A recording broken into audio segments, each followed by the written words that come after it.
Hi, my name is Detty and I'm part of the podcast team for What is Your Story?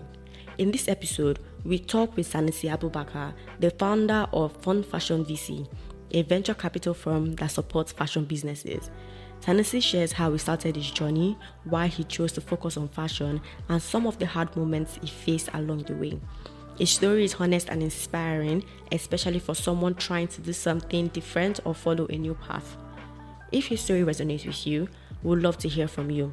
Share your thoughts in the comments, or even better, reach out if you have a story of your own. You are now listening to an episode of What is Your Story by Noisy Podcast. Enjoy! Hello everyone, my name is Abubakar Sanusi and this is my story. My story goes, how did I get into the business of fashion? I'm a tech graduate, a graduate of computer science from a Ivy League university in Saudi Arabia, and fashion wasn't really part of my journey, but I had more like an interest in fashion. Growing up, I follow up with fashion events or fashion platforms, should I say, social media and the rest alike. Wasn't really a fan of the idea of fashion, but I was always curious about its impact in sustainability when we talk about climate change and the rest alike.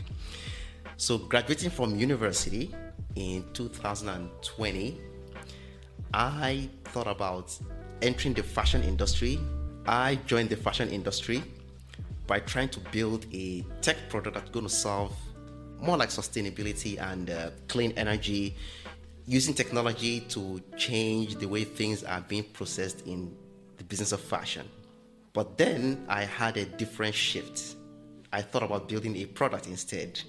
And the reason was because selling the idea of building a platform in the business of fashion wasn't really market fit. So in our own case in fashion, for us to build a product that's going to make people accept what we're trying to sell or adapt our products, they have to relate with the concept of it. So we changed the idea of what we're trying to build. And when I say we, at this point, I am talking about a startup that I built in 2019, which is called Jupiter. And the idea was to build a platform that brings everything and anything fashion under one single umbrella.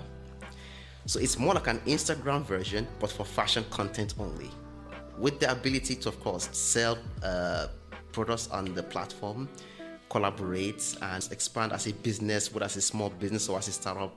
So from that stage, getting to 2022 was when I got Nigeria, and I thought, okay, Nigeria is a fashion heritage rich country, and I thought, okay, it would make more sense if I brought this idea to Nigeria. But then it wasn't really an idea that could sell, because the fashion industry in Nigeria is different from the fashion industry in the Middle East or in Asia.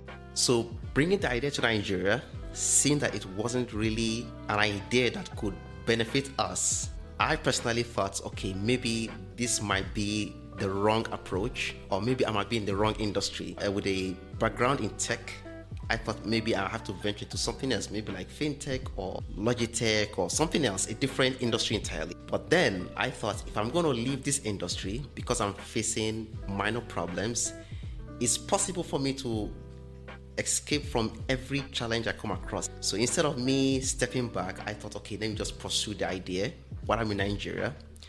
And it will be wise for me to partner with stakeholders, people with experience in the fashion or in the business of fashion, rather. And that was when I met my co-founder. She is the CFO of Jupiter, of course. And from there, we did some brainstorming and we decided, okay, this will be an opportunity for us to move forward, but perhaps we have to make some few changes. Like the idea of the platform or the product idea we're trying to build became a different one. So from e-commerce, we went to social commerce. So in that case, we're not just selling products, but we're also scaling businesses. We are following along with trends. We are promoting events and the rest alike. As I mentioned earlier, it's more like Instagram, but fashion content only. Another huge challenge that we discovered was the lack of investment in the fashion sector in Nigeria. And this was, I would say, more of a setback for us because acquiring funding or seeking funding was the biggest challenge that we face. And that's because we have no investors or VC firms, which is called venture capital or private equity firms. So we approach our ideas, we approach investors, we approach other tech entrepreneurs, people with long life experience in business of tech, trying to sell the idea of our business, or let me say our product. But the fact that we have no investors in that industry made it difficult for us to move forward. So we thought, okay, perhaps we might have to take a different route of scaling our business, which is bootstrapping. And that was how we have been operating from 2022 till date. But another thing is, we thought about how do we solve this problem, because we are not the only ones facing this problem.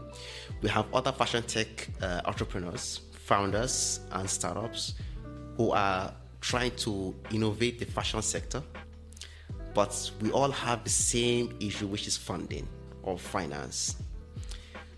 So in that case, we thought, okay, if the problem is still there, it doesn't matter how many founders come on board, it doesn't matter how many ideas come on board, funding will always be a primary source of our challenges. So because of that, I decided to partner with two financial executives. Both are graduates from Harvard University, the United States, and they have over 8 years experience in the business of fashion and in finance. So after approaching a series of investors who found our ideas to be interesting but were not really willing to fund the idea, we thought, okay, we just might have to keep on with our bootstrapping. But another interesting thing is there are a couple of events that take place, and these events are usually tech events. We have a lot of them across the country, of course. We have a lot of them across the whole world. So they're always tech events, fashion events, and the rest alike. So we attending key events. Sometimes we attend fashion events, sometimes we attend tech events. So we try to attend both events, just in case if we're going to meet an investor or if we're going to meet a possible collaborator. It could be either from the tech space or from the fashion space. Are you enjoying this episode so far? If you love stories that make you feel at home and you love reading December love stories, check out our anthology, A Man and a Woman and Other Stories. You can get a copy of this book at Roven Heights Bookstore in Nigeria or at Vidya Bookstore in Ghana.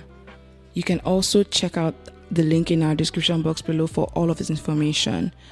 Noisy Streets also hosts monthly book club meetings every last Saturday of the month. You can find all the information you need in the box below. Okay, let's get back to the episode. In 2024, we attended a well-known event called the Fashion Evo, platform for fashion entrepreneurs. Not necessarily tech, but fashion to be specific. And from there, of course, networking with different people, meeting different fashion business owners and the rest alike, I happened to meet these two ladies who are from finance.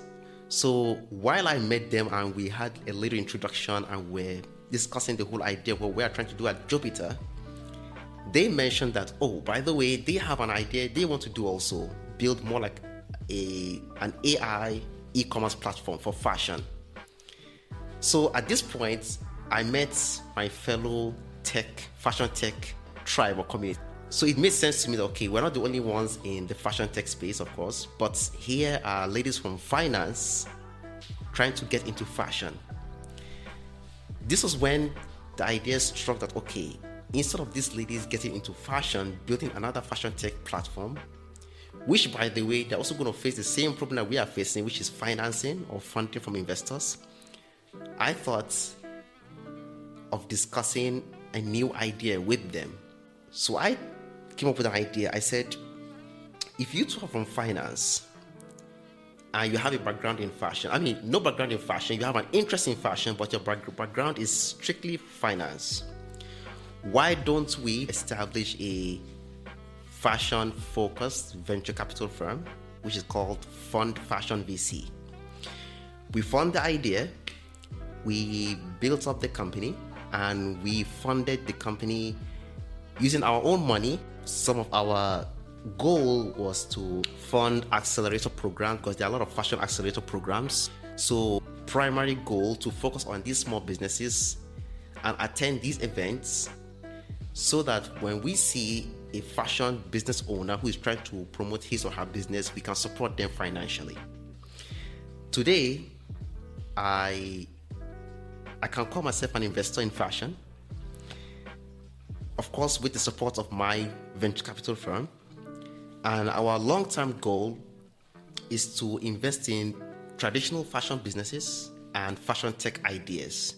It could be early stage, it could be pre-revenue stage, it doesn't really matter. Because when people talk about VC investments, VC as in venture capital, or angel investments, there's always this same structure whereby you have to fill in an application, you have to talk about your business revenue, how much money you have made, how long you have been existing, how many team members you have. And because of the draconian structure of the venture capital, people don't have access to money, especially if it is a traditional business. There's nothing tech about it. So these businesses can't apply for investment when it comes to venture capital or an angel investor.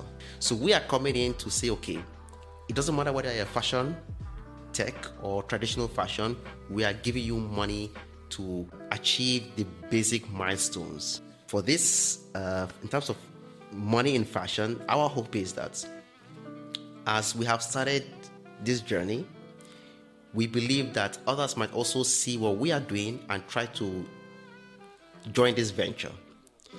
So the reason why we don't have venture capital firms focus on fashion is because no one has brought up the idea, no one has talked about it. Everyone is thinking that, you know what, I'm going to wait till this time comes. Everyone is waiting for the other one to put down money or to build this, this company or do something like that. So everyone is waiting for the other person. No one is willing to step forward. So by us stepping forward and making some sort of commitments, others might say, okay, this thing actually works, and we can step in also, try to make our own commitments, find our own businesses, expand our own portfolio in terms of investments, investing in businesses. And the reason why we chose fashion is because of the value, but we also have a desire to expand beyond just fashion. Our goal is to expand across the creative industry. But we need to first of all start with fashion to solidify our foundation, to position ourselves within the fashion industry, and then we can then say, okay, perhaps moving forward might be an experiment that is worth taking. So in the long-term future, we will see businesses growing, regardless of whatever approaches they're trying to work on, we have to do with fashion. And this is how we elevate businesses. We believe that sometimes one has to make small sacrifices to achieve a greater goal. And we understand that not all investments will be successful. We understand that not all businesses or not all ideas are worth pursuing. But given the experience that we have had, we don't think it's fair for an entrepreneur that has a wonderful or a solid idea to be struggling like this. And this is actually what kills businesses, because when people lose hope, their dreams literally die. So what we are saying is we are willing to sacrifice our money, our reputation for business entrepreneurs that are out there. We believe in the industry, because if you don't believe in the industry, you won't be in the fashion industry. And we believe in the Nigerian young entrepreneurs who have these ideas that are worth pursuing. I'm also hoping that the future of the fashion industry or innovation in the fashion industry in Nigeria grows beyond what it is just today. And I'm talking about fashion tech, I'm talking about sustainability, I'm talking about fashion integration, AI, and the rest of all these new technologies that are out there that are so unheard of when it comes to the fashion space. We're invested into, because your achievement is our achievement. And that is my story, and thanks for listening. We hope that you enjoyed listening to this episode of What is Your Story by Noisy Podcast. If you would like to be a guest on the show, please click in the link in the description box below. And don't forget to share, leave a comment, and like this episode. Also follow us on all of our social media at noisy.podcast. Okay, I'll see you the same time next week. Bye.